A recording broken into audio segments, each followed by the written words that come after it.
లక్ష్మీ వ్రత కథ ప్రారంభ. సూత పౌరాణికుడు సౌనకాది మహర్షులను చూచి, మునివర్యులారా, స్త్రీలకు సర్వ సౌభాగ్యములు గలుగునట్టి ఒక వ్రతరాజమును పరమేశ్వరుడు పార్వతీదేవికి చెప్పెను. అది ఎట్లనిన, కైలాస పర్వతమున వజ్ర విద్రుమ వైఢూర్య మణిగణ ఖచ్చితంబగు సింహాసమున పరమేశ్వరుడు కూర్చుని ఉన్నప్పుడు పార్వతీదేవి పరమేశ్వరును నమస్కరించి, దేవా, లోకంబున స్త్రీలు ఏ వ్రతము అనర్చినా సర్వ సౌభాగ్యములను పుత్ర పౌత్రాదులను కలిగి సుఖముగా ఉందురో అట్టి వ్రతమును నాకు తెలియజేయమని అడిగాను. పరమేశ్వరుడు ఇట్లనియే, ఓ మనోహరి, స్త్రీలకు పుత్ర పౌత్రాది సంపత్తుల కలుగజేసటి వరలక్ష్మీ వ్రతంబను ఒక వ్రతము కలదు. ఆ వ్రతమును శ్రావణ మాస శుక్ల పౌర్ణమికు ముందుగా వచ్చడి శుక్రవారం నాడు చేయవలేనని అనిన పార్వతీదేవి ఇట్లని, లోకారాధ్య, నీ వానతిచ్చిన వరలక్ష్మీ వ్రతమును ఎట్లు చేయవలేను? ఆ వ్రతమునకు విధి ఏమి? ఏ దేవతను పూజింపవలయును? పూర్వము ఎవరిచే ఈ వ్రతము ఆచరింపబడెను? వీని నెల వివరముగా చెప్పమని ప్రార్థించను. పరమేశ్వరుడు పార్వతీదేవిని గాంచి, ఓ కాత్యాయని, వరలక్ష్మి వ్రతము సవిస్తరముగా చెప్పెద వినుము. మగధ దేశమున కుండిన అన్న పట్టణము కలదు. ఆ పట్టణము బంగారు ప్రాకారముల తోడను బంగారు గోడలు గల ఇండ్ల తోడను గూడి ఉండును. అట్టి పట్టణమునందు చారుమతి అని ఒక బ్రాహ్మణ స్త్రీ కలదు.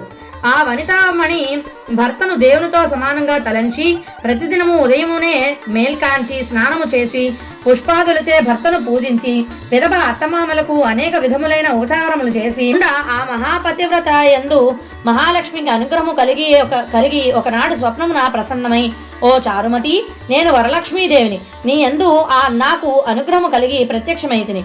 శ్రావణ శుక్ల పూర్ణిమకు ముందుగా వచ్చడి శుక్రవారం నాడు నన్ను పూజించిన నీకు కోరిన వరములు ఇచ్చేదనని వచించినది. చారుమతీదేవి స్వప్నములోనే వరలక్ష్మీదేవికి ప్రదక్షిణ నమస్కారములు చేసి, నమస్తే సర్వలోకానాం జననైపుణ్యమూర్తయే శరణ్యే త్రిజగద్వందే విష్ణువక్షస్థలాలయే అని అనేక విధముల స్తోత్రము చేసి, ఓ జగజ్జనని, నీ కటాక్షము కలిగినేని జనులు ధన్యులగును, విద్వాంసులగును, సర్వ సంపన్నులగును అయ్యెదరు. నేను జన్మాంతరమున చేసిన పుణ్య విశేషం వలన నీ దర్శనము నాకు కలిగినని చెప్పిన మహాలక్ష్మి సంతోషమునందెను.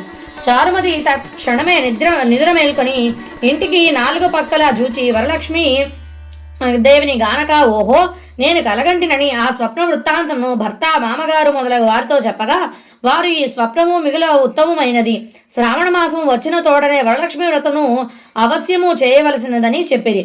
పిమ్మట చారుమతీదేవియును స్వప్నము విన్న స్త్రీలను శ్రావణ మాసము ఎప్పుడు వచ్చునా అని ఎదురుచూచుండిరి. ఇట్లుండ వీరు భాగ్యోదయంబు వలన శ్రావణ మాస పూర్ణముకు ముందుగా వచ్చేటి శుక్రవారము వచ్చెను. అంతా చారుమతి మొదలగు స్త్రీలందరూ ఈ దినమే కదా వరలక్ష్మీదేవి చెప్పిన దినమని ఉదయమునే మేల్కాంచి స్నానము చేసి చిత్ర వస్త్రములను కట్టుకొని చారుమతీదేవి గృహమున ఒక ప్రదేశంబున గోమయముచే అలికి అందొక ఆసనము వైచి దానిపై కొత్త బియ్యము పోసి మర్రి చిగుళ్ళు మొదలగు పంచపల్లవంబులచే కలసము ఏర్పరిచి అందు వరలక్ష్మీదేవిని ఆవాహనము చేసి చారుమతీదేవి మొదలగు స్త్రీలందరూ మిగుల భక్తియుక్తులై పద్మాసనే పద్మకరే సర్వలోకైక పూజితే నారాయణ ప్రియదేవి సుప్రీత భవసరదా అను శ్లోకముచే ధ్యాన ఆవాహనాది షోడశోపచార పూజ చేసి 9 సూత్రములు గల తోరమును దక్షిణ హస్తమును గట్టుకొని వరలక్ష్మీదేవికి నానావిధ భక్ష్య భోజ్యములను నివేదన చేసి ప్రదక్షిణము చేయగా ఆ స్త్రీలందరికీ కాళ్ళ యందు గల్లు గల్లుమన ఒక శబ్దము కలిగే. అంతా కాళ్ళను చూచుకున్న గజ్జలు మొదలగు ఆభరణములు కలిగి ఉండగా చారుమతి మొదలగు స్త్రీలందరూ, ఓహో, వరలక్ష్మీదేవి కటాక్షమని పరమానందము నొంది మరి ఒక ప్రదక్షిణము చేసిన హస్తములందు మానంబున మెరియుచుండు నవరత్న ఖచ్చితంబులైన కంకణములు మొదలగు నానాభరణములు ఉండుటగనిరి. ఇంకా చెప్పనేలా 3వ ప్రదక్షిణము గావించిన తోడనే ఆ స్త్రీలందరూ సర్వాభరణ భూషణాలంకృతులైరి. చారుమతి మొదలగు ఆ స్త్రీలు గృహంబులెల్లా స్వర్ణమయములై రథగజ తురగ వాహనము తోడ నిండి ఉండెను. అంతా ఆ స్త్రీలు వారి వారి గృహములకు బోవుటకు వారి వారి ఇండ్ల నుండి గుర్రములు, ఏనుగులు, రథములు, బండ్లను వారు వరలక్ష్మీదేవిని పూజించిన స్థలములకు వచ్చి నిలిచి ఉండెను.